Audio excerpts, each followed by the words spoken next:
Welcome back to El Diablo, the podcast, the best podcast in the world. Everybody listens to this. We have so many listeners, and I love that about us. This is January, and you have probably signed up for a gym. By the way, I signed up for a gym. I re-signed up for a gym I used to go to, and now I'm back. I'm with my ex gym. I went back like a freaking idiot, and I don't want to go. There are a lot of hot guys that work out at this gym, but it's weird because you just feel like everyone's kind of like watching each other. It's very sexual, the gym. Did your gym text you? Where they're like, hey, it's been a while. It's been a while. No, Maybe. I went back on my own. They were like, we're done with you. I don't even care. I'm moving on. And then I just came back. I'm like, hey, how you doing? It's been so long. It's good to see you. But yeah, joined a gym. I went twice now. It's hard to know what to do there. Last time I was there, I was following this girl around. I clocked her pretty early on because I was like, and I say this with all the love and respect. I was looking at people's bodies, women's, and I was like, oh, I like her body. Oh, I was on the stair stepper and I saw she was doing something. And I was like, oh, I'll just do that next. So I did it next, and I did exactly the move she was doing in the same like machine. And then she went to another thing, and then I was like, yeah, I'll just do that after her too. And I was just like one behind her, and I was just following her around the gym. And then eventually I was like, all right, it's been 2 hours. I was like, when are we gonna wrap it up? So yeah, so I think that's a good way to figure out what to do at a gym. Just follow someone around and don't be weird about it. Yeah, January, baby, 2025, everything's different. What if like the world blew up and I'm like, isn't it great? Oh, No. man, that suck. I know. I just got started. I know you did just get started. And I wonder if I'll be done with Oppenheimer then, It's like I haven't even reached the end of the movie. They said it was a not zero chance that bomb could have ended the world, which is kind of interesting. Did you watch Oppenheimer? No, I saw the trailer though. Listen here. I think it's a really great movie. It's going to take me the rest of 2025 to finish it. But you know what's also interesting? Einstein's in it. We share the same birth month. Oh yeah, what month is that? He is a Pisces, March. Shout out Pisces. When's his birthday? I believe it's early. I believe the 3rd. I believe the 3rd. When's your birthday? The 8th. The 8th. Okay, so he's a Pisces king. Oh, nope, it's the 14th. I lied. It's the 14th. He's a Pisces king. Well, the thing is, I had no idea I thought Einstein was alive. I don't know when I just thought he was alive like in the 1800s. I didn't know it was like 50 years ago. Albert Einstein. Albert Einstein was alive 50 years ago. I'm like, we talk about this guy like he's been dead for 800 years. But it was cool that he was in that movie. And I'm like, whoa, because we don't really see him in movies. And I'm like, we should have added him. A good idea would have been to add him to the Barbie movie, because that came out the same time. And then it could have been a crossover between the Barbie and Oppenheimer. And they'd be like, what, Einstein's in the Barbie movie? And it's like, yeah, Barbies talk in the Barbie movie. You're in a fictional world. Why can't Einstein be here? But I think I feel like Oppenheimer should get another Oscar for this year. Like if we could do, like if I was in charge of the Oscars, I would say Oppenheimer wins again. Ooh, And Oppenheimer win. That's how long of a movie it was. It gets to win again. I really like that idea of being able to like retroactively recognize something that maybe we overlooked in the moment. Yeah, and even though did it win Oscars last year, I think it won almost every Oscar. But I think like what movie came out that was Oscar worthy this year? Right, that's what I'm saying. It's like sometimes there's a year where it's like none of these movies really should be winning this, but since this is what we have to choose from, fine, you win. And then it's like, what? Totally. Yeah. So like why not give it to something from a little bit ago that wasn't good enough that year But and then just yeah, but then like we realize because some things need time to marinate. Like I think the movie with Paul Rudd called My Idiot Brother, I think it's called Our Idiot Brother. I think that deserves an Oscar. That is one of the best movies nobody cares about, and it is so funny and it's so good. I think yeah, I think there's a lot of movies that deserves more Oscars, but you know, they're not putting me in charge. Maybe they should. I want to do a segment where I read my friends' texts and play their voice notes out of context and get them all canceled. that sounds fun. Okay. So let me play the meanest voice note of all time. Okay. Listen to me. I'm being very honest with you. I tried to like. And by the way, Kyle Dunnigan, everybody. He is one of the meanest people on earth. And I had, okay, so on where all my tickets are, here's some context, by the way. Context, Punch Up Live, that's where all my tickets, and you put videos and people can watch if they subscribe, blah, blah. I put out a video, it got 0 likes, whatever. Who cares? Not me. Kyle sends me this very mean voice note. Ready? I couldn't do. Listen to me. I'm being very honest with you. I tried to like it. I couldn't do it. Okay, there's a lot of reasons. There's logistical things. And maybe I liked that it said 0 likes onto your face. I don't know. Maybe I'm a sicko.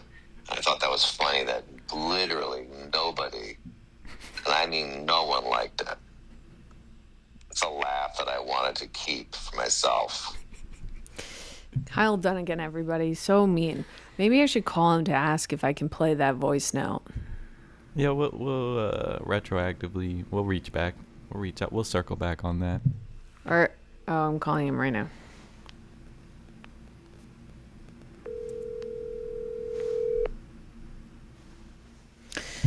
Okay. He's not going to answer. He's at his mom's house. He should answer. Which he should answer, in theory, because he's at his mom's house and he has nothing to do. Exactly. He doesn't do anything anyways. Kyle, I don't think... Hi, you've reached Kyle. Leave a message and I'll call you back. Kick rocks, Kyle. Anyways, guys, we will get back to this segment. I love Kyle Dunnigan. He's also someone I met this year, and now we're friends. Well, that's what he says. I say we're enemies. Okay, another thing I wanted to talk about is my dream umbrella. Okay, I got my dream umbrella this year, and it was... Okay, so this is what happened. So I've always wanted this umbrella. It's like an Asian umbrella, and it's not built by the United States. Okay, it's engineered by, I think, China, and it's the best umbrella. Okay, so it's clear so you can see, but it also like drapes over you, so it's a very like big shape, so it doesn't go flat, it goes like that. And I walk into this like Asian store randomly, and they have this umbrella, and I'm so excited, and I'm like, yes, I have my umbrella, and it's perfect. It keeps you dry. It's like the best umbrella. It's not too big. It is bigger, but it's not too big. I leave it outside my apartment, like my apartment door. There's 6 units in my apartment. It's very small, is intimate, and my dream umbrella gets stolen. And I know who stole it. I know who stole it. I do. And I'm not just saying this, but it is the homeless guy that lives in my building. It was him. And I know it was him. And I know you're thinking, why would a homeless guy live in your building? Because my landlord is obsessed with this homeless guy. He doesn't live in my building. He just gets in. He gets in and he's just allowed to be here. And sorry, he smells really bad. And I'm not saying, he takes 1 shower a year. And so I call my landlord, and everyone thinks I'm lying about this homeless guy. But then, like, I've had friends come into my building with me, and he just sneaks in like a cat. And my friends are like, hey, what's with that homeless guy sprinting up the stairs of your apartment? He snuck in. Is that okay? I'm like, no, it's not okay. It's a big problem that nobody wants to fix here. And I call my landlord, big Italian guy. And I'm like, oh, you're going to have to bleep that out. Luigi. Luigi, it's not his real name. Okay. Luigi, there's this homeless guy. And by the way, he blocks my front door. He stands outside. He pretends he's the guard of my building. He's not guard. He's blocking the entrance. He doesn't move. I have to ask him to get out of the way. I know he has it out for me because anytime I say, hey, can you please move? He gets really pissed. When I say, can you please move? I'm trying to get into my apartment. He doesn't like that. And so I say, hey, Luigi, there's this homeless guy. He's always sneaking into the apartment. Like, what's going on? He's like, Ellie, don't worry about that guy. That guy works for me. He's cool. He does a couple jobs here and there. I think he kills people for my landlord. I mean, I don't know what the fuck else he's doing, you know? And I guess he works for my landlord. And I'm like, okay, but why is he homeless then if he works for you? And why does he hang out here? And why are you raising my rent when this apartment comes with a homeless man? That doesn't make sense. I think my rent should be cheaper every time you let him hang out and steal my umbrella.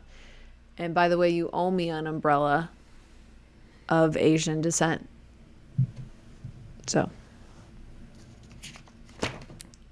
not cool. Not cool, Luigi. Why people get mad at me? Nobody should get mad at me. But people do. And people get mad at me for a lot of reasons. One of them being because I don't listen to what they're saying. And then when they say, and then I blame it on having ADD. And it's not that and it is true that it's ADD, but nobody likes the answer. And I don't know that I'm not listening to someone until they say, are you listening to me? And then it's like magic. And all of a sudden I'm like, oh, sorry, I wasn't, but now I am. And then they're like, what the fuck? And I'm like, well, I have ADD. I was spacing out. And they're like, well, you can just not space out. And I'm like, yeah, you think I want this interaction? No, I didn't even know I was spacing out until you said the magic words, are you listening to me? So maybe start with that, and then maybe in every other couple sentences, you say, are you listening to me? And I'll be able to. But I just feel like there's not enough empathy for ADD sufferers, victims of ADD. Another reason why people get mad at me is because they say I'm too straightforward, and I don't sugarcoat things. I don't understand this issue because I relay information like a doctor who's telling someone that they have terminal cancer. And I think that's healthy. If you ask me if I like your hat, I'm going to say no. If I really don't like it, I shouldn't have to say, it's not exactly the hat for me. It's like if you ask me a question, you don't want the answer, you got to let me know. I don't want your honest answer. I just want you to lie to me. Or if you have a specific way you want me to talk to you, you should let me know, and I'll talk to you in that way. I thought this would be a good segment. Why does people hate Elle? And it's a great segment, and it turned out being a great segment. It's not It the is. yeah, isn't that the darndest thing? Extroverts ruin everything. Yes, I think this is true. I think people who are afraid of silence in a conversation, and they keep talking, when you don't need to talk, like these, I notice this and I don't like you for it. I'm not saying I don't like you, I just hate people who do this. Like if there's nothing to talk about, you can just sit. You could do a phone break. You don't have to force a conversation down my throat because you're afraid of your own thoughts and like what goes on in your head when there's silence. I think introverts are some of the most powerful people in the world. Not some of the smartest, but because we're comfortable with silence. You know. Yeah, I agree. And something that I've been thinking about also is that Jimmy Carter died, but this is right now, and this is before this will be weeks old news. But apparently, a lot of people care. It's not that I don't care. There were like people again crying online about it. Wasn't it? What he was like I'm a blue collar guy. Yeah, Am I thinking of the right guy? He was like a farmer and stuff. I think so. They're calling him the peacemaker president. He was only president for one time, and then and he did. Oh, he was president after the Vietnam War, after Watergate, after the Vietnam War, and so he was a peaceful guy, and he died at 100. So completely unexpected. I hope the authorities are looking into that.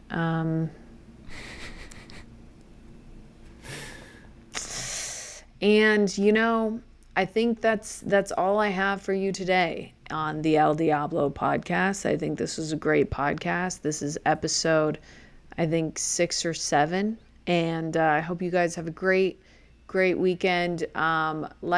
Subscribe, and share, and do all the goods. Love you guys a lot. Bye.